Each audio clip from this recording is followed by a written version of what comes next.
Well, I want to take the last few minutes and talk about the nose for neurosurgeons. Today, I see all over the world increasingly endoscopic approaches being done to skull base, and we may stand there and help, but do we really understand the nose? So the last 10 or so minutes is going to be the nose for neurosurgeons. So when we look into the nose, we see nasal septum made up above by perpendicular plate and vomer. We see inferior and middle concha and inferior meatus below inferior turbinate and middle meatus.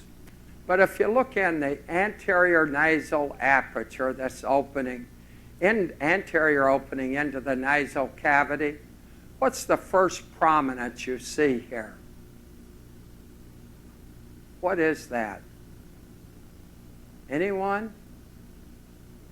Please help me. It opens below the inferior turbinate. So that's what? Nasolacrimal duct. So now, if you look upward between the middle turbinates, you see the cribriform plate. It really is a tiny, narrow channel. The question is, how do you go from here, looking up there, to here, to an opening that extends over to the medial edge of the orbits? The cribriform plate is no wider than the olfactory bulb. So this is bulb width, and here's the exposure of anterior fossa that's being done endoscopically in some centers. So how do you get from here to here?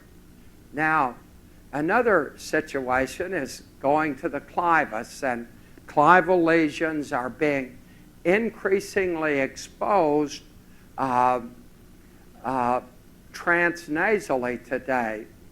But as you look at clivus, clivus is wider at the bottom than it is at the top. And if you look at it from the front, what is this sticking down that blocks access to approaches to the lower two-thirds of the clivus? What you don't see the lateral edge of the clivus. It's hidden behind the pterygoid process and medial pterygoid plate. So to get to lateral edge of clivus, you have to understand how to widen that opening. So let's start out back in nasal cavity. Here's nasolacrimal duct. Now we look in septum, and this is, we're on right side now, right nostril. This is inferior turbinate, middle turbinate. Now, if we work above, we can see a superior turbinate, sometimes a supreme, but the sphenoid ostia is going to be at the back edge of the turbinates, usually just a few millimeters above the back edge of whatever the highest turbinate is right here. Now, and here we just see the sphenoid ostia and the back edge of the turbinates here. And this area, the thin anterior wall of the sinus through which the ostia open, is the sphenoid concha, just this thin anterior wall. Now, we see the nasolacrimal duct, and here is the middle turbinate, and we pull it medially toward the septum. What are we going to see next now? as we look in the middle meatus under the middle turbinate, we see this right here. And what's that called? Uncinate process. And behind the uncinate process, we see the ethmoid bulla. So now, what is the uncinate process? Well, the uncinate process is like pediatric neurosurgery. Here we see the middle turbinate. We pulled it over. We saw the mucosa lining the uncinate process. And the uncinate process, if you talk to ENT, anteriorly there's an opening here. That's the anterior fontanelle. And then along the posterior edge of the uncinate process, in the bone it's open. That's the posterior fontanelle. So this area is like pediatric neurosurgery with fontanelles, except that when you operate, the anterior fontanelle is covered by mucosa, the posterior fontanelle covered by mucosa, but here we see uncinate process, septum, ethmoid bulla. Now, opening the bulla is the key to the floor of the anterior fossa, of widening it. And behind the uncinate process that overlies, well, that bony process, is the semilunar hiatus between the uncinate process and the bulla. So that, and if you look in back of this with an endoscope, why, we call this the semilunar hiatus. And this hiatus in back of the uncinate process, the semilunar hiatus, is where you see the drainage of the frontal duct, some of the ethmoids, and if you follow the hiatus down, you see the drainage of the maxillary sinus. So a step along the way to widening this approach is you divide the uncinate process above and below, and then you can fold it or bite it off. Usually it's bitten off or a shaver takes it off. And then you're looking at the bulla, the air cells of the ethmoids in the middle meatus.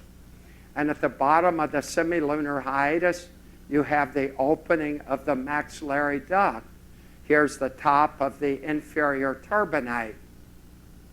And you can enlarge the opening into the maxillary sinus, but here's the opening into the maxillary sinus.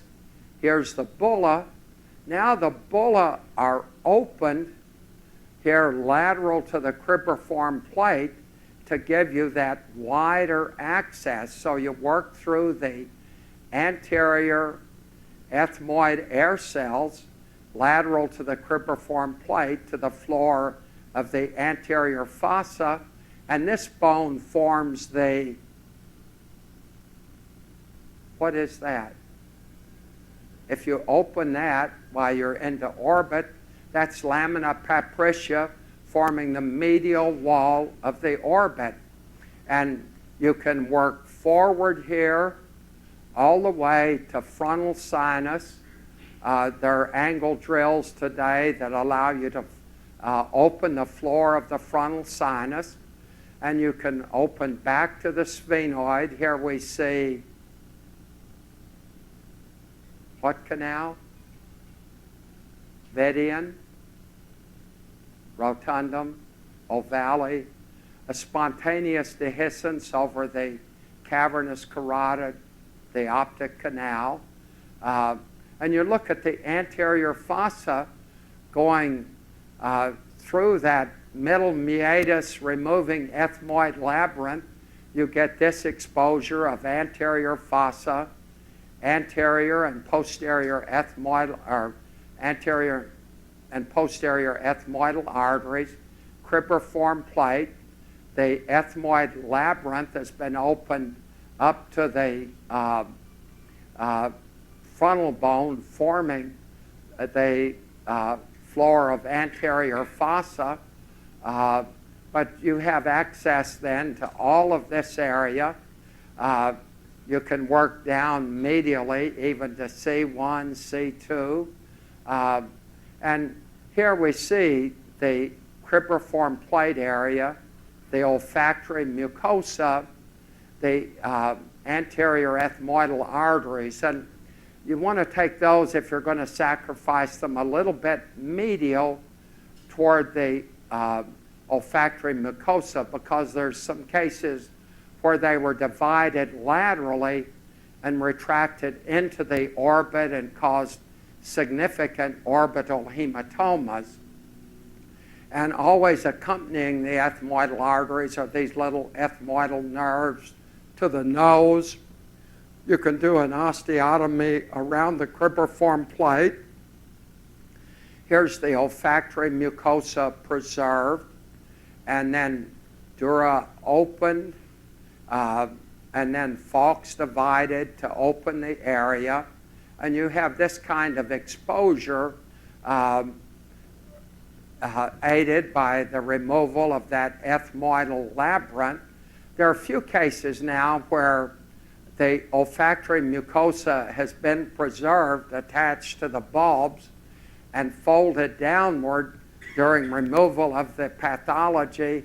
And then the closure is done so that this mucosa is still in the roof of the nasal cavity attached to the bulbs, and olfaction has been preserved, but I think that's difficult. Now, expanding the approach laterally down in this area, and I'll get done here quickly, but here we're looking at lateral wall of nasal cavity. And if you're going to go through a pterygoid process, well, here we are again, middle meatus, middle turbinate, nasal septum will be over here, lateral wall of nasal cavity above the inferior turbinate, right in this area. And then you start to elevate that mucosa, and here we see the sphenopalatine artery at the foramen, and you enlarge that opening, and here we have pterygoid process of sphenoid, maxillary artery, sphenopalatine artery, vidia nerve, V2 at rotundum, and you can enlarge that opening then.